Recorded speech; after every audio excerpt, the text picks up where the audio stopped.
ஓம் ஸ்ரீ குருப்பியோ நமக. ஸ்ரீ மகா பெரியவா சரணம். சக்தி டிவைன் குரூப் சத்சங்கம் சார்பில் இன்றைய தகவல். நமக்குள் இருக்கும் ரகசியம்.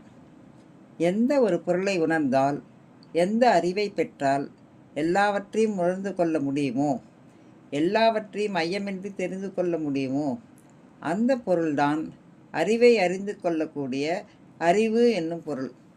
அது எங்கேயோ இல்லை, நமக்குள்ளாகவே இருக்கிறது. ஒரு சிறிய உதாரணத்தோடு பார்ப்போம். ஒரு பெரிய செல்வந்தர் ட்ரெயினில் முதல் வகுப்பு பெட்டியில் பயணம் செய்வதற்கு பதிவு செய்திருந்தார். அவர் நிறைய பணம் எடுத்து செல்வதை அறிந்த மற்றொருவர் அதே நாளில் அதே பெட்டிக்கு பதிவு செய்து கொண்டார். அந்த நாளில் இருவரும் பயணம் செய்தார்கள்.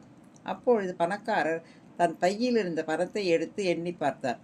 எதிரில் இருந்தவர், பணக்காரர் பணம் எண்ணுவதற்கு தடையாக இருக்கக்கூடாது, எல்லா பணத்தையும் வெளியில் எடுத்து எண்ணட்டும் என்று பாத்ரூம்குள் போய் இருந்து கொண்டார்.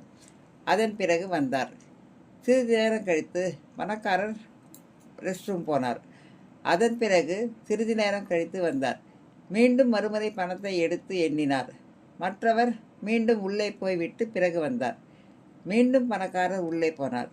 உடனே வெளியில் இருந்தவர் பணக்காரருடைய பணத்தை, பெட்டி, தலையணை மற்றும் அவர் உடைமைகள் அனைத்திலும் தேடினார். கிடைக்கவே இல்லை. மறுபடியும் பணக்காரர் வெளியே வந்தார். பொழுது விடுகின்ற நேரம். இருவரும் புறப்படும் சமயம். மறுபடியும் பணக்காரர் பணத்தை எடுத்து எண்ணி பார்த்தார். அதற்கு மற்றவர், நீங்கள் பணத்தை எங்கே வைத்திருந்தீர்கள் என்றார். ஏன் கேட்கிறீர்கள் என்றார் பணக்காரர். நீங்கள் 2 தடவை பணத்தை எண்ணியதை பார்த்தேன். உண்மையில் நான் ஒரு திருடன், அதை எடுக்கத்தான் வந்தேன். நீங்கள் உள்ளே போய் இருந்தபொழுது பணத்தை தேடி பார்த்தேன், கிடைக்கவில்லை என்றார்.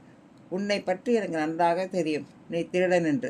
அதனால் என் தலையணைக்கு அடியில் வைத்தால் ஆபத்து என்று பணத்தை உன் தலையணைக்கு கீழேயே வைத்திருந்தேன் என்றார் பணக்காரர். அதுபோல எல்லாம் வல்ல இறைவன் ரகசியமான பொருட்களை நமக்குள்ளேயே வைத்திருக்கிறார். இந்த வீடியோ உங்களுக்கு பிடிச்சிருந்தால் லைக் பண்ணுங்கள், ஷேர் பண்ணுங்கள், சப்ஸ்கிரைப் பண்ணுங்கள். மேலும் ஒரு புதிய தகவலுடன் மீண்டும் சந்திக்கலாம். நன்றி. ஜெய ஜெயசங்கர, ஹரஹர சங்கர.